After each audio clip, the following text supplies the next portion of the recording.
ఓం శ్రీ మహాగణాధిపతయే నమః. ఓం శ్రీ మహాసరస్వత్యై నమః. శ్రీ గురుభ్యో నమః. హరి ఓం. శ్రీమాత్రే నమః.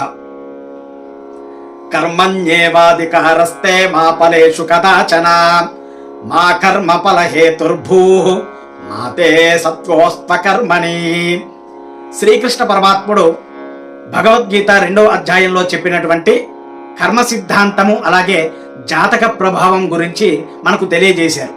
మరి ఈనాటి అంశంలో భాగంగా జాతకం బాగున్నా కర్మ ఫలితం వదలదా? ఉదాహరణకి మనకు జాతకంలో గ్రహాలన్నీ కూడా బాగుంటాయి, కానీ మనము చేసుకున్న పూర్వజన్మ కర్మలు మనల్ని కష్టాన్ని అనుభవించేలాగా చేసి అవి ఎప్పుడు కూడా మన వెంటే వెళ్తూ ఉంటాయంట. కావున ఈనాటి అంశంలో ఈ యొక్క జాతకము కర్మ సిద్ధాంతం గురించి తెలుసుకుందాం. విప్రా టీవీ ప్రేక్షకులందరికీ స్వాగతం. ఎవరైతే ప్రప్రథమంగా నా ఛానల్ని చూస్తున్నారో కొత్త వారైతే సబ్స్క్రైబ్ చేయండి, వీడియో నచ్చితే లైక్ చేయండి, 10 మందికి షేర్ చేయండి, అందరూ తెలుసుకుంటారు. అదేవిధంగా పక్కనే ఉన్న బెల్ ఐకాన్ నొక్కడం మర్చిపోవద్దు. విషయంలోకి వెళ్ళిపోదాం. జాతకం అంటే ఏమిటి, కర్మ అంటే ఏమిటి? కర్మ అనేది మన భాషలో ఉదాహరణగా చెప్పుకోవాలంటే ఒక రోడ్డు లాంటిది. జాతకం అనేది ఆ రోడ్డుపై ఉన్న మలుపులు, గుంతలు ఇవన్నీ కూడా మనకు ఒక మార్గదర్శనం చేసే ఒక మ్యాప్ ఏదైతే ఉంటుందో అది జాతకము. కావున జాతకం అనగా మ్యాప్ని చూసుకుంటూ జాగ్రత్తగా ప్రయాణించడం ద్వారా కర్మ అనే ద్వారా మన జీవితాన్ని చక్కగా సరిదిద్దుకోవచ్చు. ఉదాహరణకి చెప్పుకోవాలంటే పరీక్ష రాయడం అనేది కర్మ. మరి పరీక్షకు కావాల్సిన హాల్ టికెట్ అలాగే పరీక్షలో మనకి మంచి మార్కులు రావాలంటే దానికి జాతకం బాగుండాలి. ఇంకో ఉదాహరణ చెప్పుకోవాలంటే బంగారం షాప్కి వెళ్ళాం, బంగారం చూడగానే మనస్సులో కొనాలి అని అనిపిస్తుంది, అది మన కర్మ. కానీ బంగారం కొనేంత స్తోమత మనలో ఉండదు.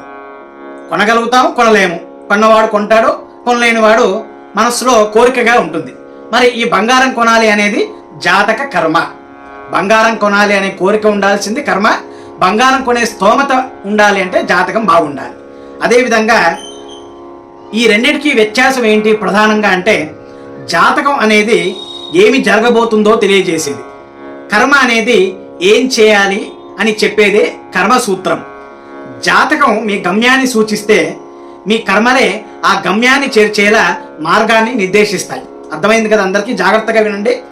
జాతకము ఏం చేయాలో తెలియజేస్తే మీ కర్మ దాన్ని ఆ గమ్యాన్ని చేర్చేలా ప్రయాణిస్తూ ఉంటుంది. ఈ ప్రయాణించే సమయంలో మనం ఏదైనా తప్పులు చేస్తే ఆ కర్మ మనల్ని వదలదు. కావున మంచి కర్మల ద్వారా జాతకంలో కొన్ని ప్రతికూల ప్రభావాల్ని మనం తగ్గించుకోవచ్చు, లేదా అనుకూల ఫలితాలను కూడా మనం పెంచుకోవచ్చు. మరి కర్మల్లో 3 రకాల కర్మలు ఉన్నాయి. చాలా ఇంపార్టెంట్ అండి, అందరూ వినండి. మన జీవితంలో చాలా ఇంపార్టెంట్ అయిన విషయాలు ఏమిటయ్యా ఈ 3 కర్మలంటే ప్రారబ్ధ కర్మ, ఆగామి కర్మ, సంచిత కర్మ. ఈ 3టి అర్థం తెలుసుకుంటే మన జాతకము మన కర్మ అర్థమైపోతుంది. ముందు ప్రారబ్ధ కర్మ అంటే గత జన్మలో చేసిన కర్మ ఫలితాలు ఈ జన్మలో అనుభవిస్తున్నామని అర్థం. మరి ఆగామి కర్మ అంటే ప్రస్తుత జన్మలో మీరు చేసే కర్మలు వీటి ఫలితాన్ని మీరు అనుభవించాలి. ఇది మీ భవిష్యత్తుని నిర్ణయిస్తుంది. మరి సంచిత కర్మ అంటే ఏమిటి? గత జన్మలు ఈ జన్మలో చేసిన కర్మల యొక్క విధి. కావున ఈ 3 కర్మల యొక్క అర్థాన్ని తెలుసుకుంటే మన జీవిత పరమార్థం అర్థమైపోతుంది. మరి జాతకం అనేది జన్మించిన సమయానికి ఆ గ్రహస్థితి బట్టి ఆ భవిష్యత్తుని నిర్ణయిస్తుంది, అలాగే సూచిస్తుంది. ఇది మీ యొక్క విధి లేదా ప్రారబ్ధ కర్మ, గత జన్మల ఫలితము. అయితే కర్మ అంటే మీరు ప్రస్తుతం చేసే ప్రతి పని, మాట, ఆలోచన విధానము, దీని ఫలితమే మీ యొక్క ప్రస్తుత కర్మ అని అంటారు. ఈ జాతకంలో చూపించిన ఫలితాలని ప్రభావితం చేయగలదు, మార్చగలదు కూడా. మరి ఉదాహరణకు చెప్పుకోవాలంటే ఒక ప్రభుత్వాన్ని నడపడానికి రాజ్యాంగం ఎలా అవసరమో ఈ సృష్టిని అంతా కూడా నడపడానికి కర్మ సిద్ధాంతం అనేది కూడా ఒకటి ఉన్నది. అదే కర్మ సిద్ధాంతం అనేది భగవత్ సంకల్పము, అలాగే భగవంతుడు నిర్మించినది అని అర్థం. దీనిలో లొసగలు లోతులు ఉండవు, అందరూ సమానమే. మరి అంతటి శ్రీరామచంద్రుడే దశరథ మహారాజుకి దూరమయ్యాడు. ఇదే పుత్రశోకంగా దశరథుడు అనుభవించాడు. అదే కర్మ. అదేవిధంగా శ్రీకృష్ణ పరమాత్ముడు తన తల్లిదండ్రులు దూరమై తన తల్లిదండ్రులిద్దరికీ కూడా కారాగృహంలో వెళ్ళేంత పరిస్థితి వచ్చిందంటే అది కర్మ. జాతకం బాగున్నా కర్మ ఫలితం వల్ల వారు అనుభవించారు. మరి వారు అనుభవించిన చివరిలో భగవంతుడి చెంతకు చేరారు. అదే జాతక ఫలితము. ఉదాహరణకి గత జన్మలో చేసిన పాపాలకి ప్రక్షాళన ఏమన్నా ఈ జన్మలో మనకున్నదా, దీనికి ఏదైనా పరిహారం ఉందా అని మనం తెలుసుకుంటే కనుక ఖచ్చితంగా ఉందనే చెప్పాలి. ఏ విధంగా? పూర్వజన్మలో చేసిన పాప ప్రక్షాళన ఈ జన్మలో సర్వేశ్వరుడికి త్రికరణ శుద్ధితో భక్తితో చేసే ఆరాధనే ఈ యొక్క కర్మ ఫలితానికి పరిహారము. ఏ విధంగా అంటే ఏ విధంగా అయితే మనకు తలనొప్పి వచ్చి దాని పని అది చేస్తూ వెళ్తుందో అప్పుడు మనం ఏం చేస్తాము? ఆ తలనొప్పికి మాత్రలు అనగా మందులు వేసుకుంటాం. ఆ మందులు తన ప్రభావాన్ని ఎక్కువ చేసి ఆ తలనొప్పిని తగ్గిస్తాయి. అదే కర్మ. అదేవిధంగా గత జన్మలో చేసిన పాపాల ప్రభావం వాటికి విరుడు తగ్గించడానికే మనం విరుగుడిగా చేసే ఫలితాలే పూజలు, వ్రతాలు, శాంతులు, అదేవిధంగా నానా రకాలైన నోములు, శాంతి కర్మలు. మరి ఎప్పుడైతే ఆ భగవంతుడి యొక్క ప్రభావం మనపై ఎక్కువ ఉంటుందో అప్పుడు ఆ కర్మ ఫలితం, ఆ యొక్క ప్రభావం ఏదైతే ఉంటుందో అది తగ్గుతూ ఉంటుంది. మరి మొత్తానికి మనకు ఒక శ్లోకంలో చెప్తున్నారు ఏమని?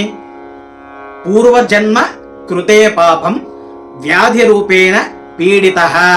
అనగా పూర్వజన్మలో మనం చేసిన పాపం ఏదైతే ఉంటుందో ఈ జన్మలో మనం వ్యాధి రూపంలో అనుభవించాలి. కావున శాస్త్రంలో ఈ మాట చెప్తున్నారండి. గత జన్మలో మనం చేసిన పాప పుణ్యాలు బట్టే మనకు ఈ జన్మలో ఏ విధమైన కర్మనివ్వాలి అనేది భగవంతుడు నిర్ణయిస్తాడట. అందుకే బ్రహ్మ తలరాత ఎవ్వరూ మార్చలేరు, అదే కర్మ. అందరూ తెలుసుకోండి. కావున ఈ కర్మ ఫలితాన్ని తగ్గించుకోవడానికి ఒకటే మార్గము. ఏమిటి అంటే భగవంతుని యొక్క సేవ. జాతకం బాగుండాలన్నా, కర్మ మంచి ఫలితాన్ని ఇవ్వాలన్నా భగవంతుడి యొక్క సేవ చేసుకోవాలి. నిత్యము భగవంతుడి సేవ చేయాలి. ఏదో చేయమన్నాము చేశామనేది కాకుండా మన నిత్య గృహములో నిత్యము కూడా మనస్సులో భగవంతుణ్ణి ఆరాధిస్తూ ఉండాలి. పూజ చేయడానికి సమయం లేకపోయినా ఎక్కడికి వెళ్తే అక్కడ కాసేపు ప్రశాంతంగా కూర్చొని మీ ఇష్టదైవాన్ని మనస్సులో తలుచుకుంటూ ఉండాలి. తప్పులు చేయకండి. జీవితంలో తప్పులు చేస్తే ఆ కర్మ ఎప్పుడూ మిమ్మల్ని వదలదట. సాక్షాత్తు ఈ మాటని శ్రీకృష్ణ పరమాత్ముడే చెప్పాడు. అందుకే ఆయన కూడా చివరి క్షణాల్లో కర్మని అనుభవించాల్సి వచ్చింది. కావున అందరూ కూడా ఈ విషయాన్ని తెలుసుకున్నారని భావిస్తున్నాను. ధర్మాచరణలో వెళ్దాం. మన వంతు మనం సహాయం చేద్దాం 10 మందికి. తద్వారా మనకు పుణ్యం వస్తుంది, ఆ వ్యక్తి కూడా సంతృప్తి చెందుతాడు. మరొక వీడియోలో మళ్ళీ కలుద్దాం. శుభం. ఎవరైతే నా ఛానల్ని చూస్తున్నారో సబ్స్క్రైబ్ చేయండి. వీడియో ఇప్పటి వరకు నచ్చితే అర్థం చేసుకుంటే లైక్ చేయండి, 10 మందికి షేర్ చేయండి. పక్కనే ఉన్న బెల్ ఐకాన్ నొక్కడం మర్చిపోవద్దు. శుభం భూయాత్. శ్రీమాత్రే నమః.